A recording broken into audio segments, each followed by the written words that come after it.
माझं तर म्हणणं आहे की या प्रकरणामध्ये आता महाराष्ट्र पोलिसांनी मनोज जरांगेंना धमकी आहे, मी त्यांना काही करायचा प्रयत्न करतोय, असं जर चाललं असेल तर माझी आजच्या या माध्यमातून तुमच्या सर्वांच्या माध्यमातून मागणी आहे की या सर्व प्रकरणाची चौकशी ही आता महाराष्ट्र शासनानं नाही तर सीबीआयनीच केली पाहिजे. आणि याच्या पलीकडे जाऊन सांगतो, तर माझ्या मनात जरी असं पाप आलं असेल, कुणाला मारायचं,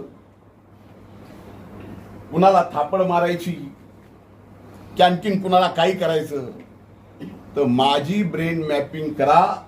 माझ्या ब्रेन मॅपिंग सोबत जरांगेची करा, जे आता आरोपी पकडले त्यांचीही करा, आणि ब्रेन मॅपिंग सोबत नार्को टेस्ट सुद्धा करा.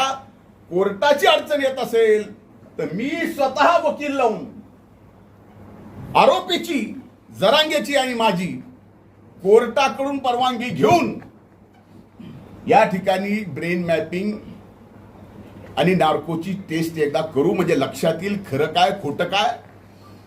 उठायचं आणि एखाद्याला बदनाम करायचं आणि यांचं बोलणं मुख्यमंत्र्याची आयमाय काढायची, भुजबळांची आयमाय काढायची.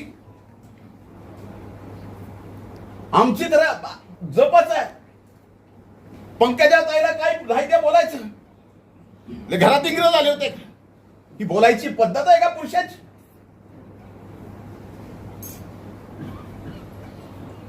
आपल्यापैकी कुणाला आपल्या आई बहिणीवर जर शिवी दिली तर राग येणार नाही, पण तरी सुद्धा गप गुमान आम्ही तो राग गिळलाय.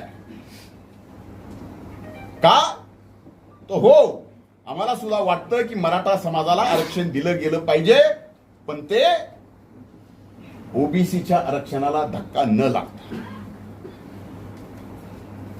आता त्यांच्याकडे काय आहे, काय दाखवणार आहे, 4 दिवसानं काय दाखवणार आहे, मलाही म्हणता येतं. माझ्याकडे काय आहे काय नाही, 4 दिवसांनी काय दाखवायचं. आज आर्टिफिशियल इंटेलिजन्सनी काही तयार करता येतं, काही. आता माझं म्हणतात फोनवर बोलणं झालं, एकमेव माझा फोन आहे जो 24 तास चालू असतो. मी का चालू ठेवतो, का माझ्या आजूबाजूला आणि ज्यांचा सगळ्यात जास्त माझ्यावर विश्वास आहे ते गरीबातले गरीब माणसं, आणि त्यांना कुठली अडचण आली तर त्या अगोदर माझा फोन लावतात, त्यांची अडचण होऊ नये म्हणून मी माझा फोन चालू ठेवतो.